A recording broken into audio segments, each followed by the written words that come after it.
Total ভর্তি ছিল ৮০ জন, তার মধ্যে ৫৭ জন চিকিৎসা নিয়ে ভালো হয়ে গেছেন।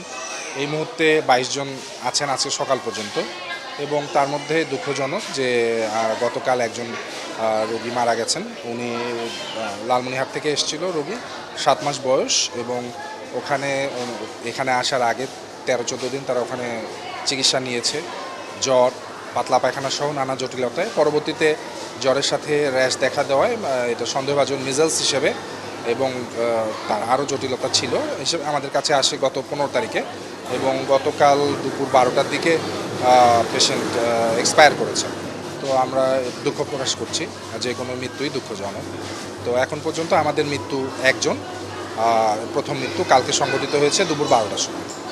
মামসের তো মিজেলসের আসলে কোনো নির্দিষ্ট চিকিৎসা নেই, যে এমন কোনো ওষুধ নেই যে যেটা দিলে মিজেলস ভালো হয়ে যায়।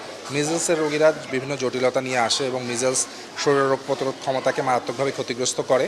তো দেখা যাচ্ছে যে মিজেলসের যে রোগীগুলো হাসপাতালে ভর্তি হচ্ছেন তারা জটিলতা নিয়েই আসে, ডায়রিয়া, নিউমোনিয়া, বা নিউমোনিয়ার সাথে আরও জটিলতা থাকতে পারে।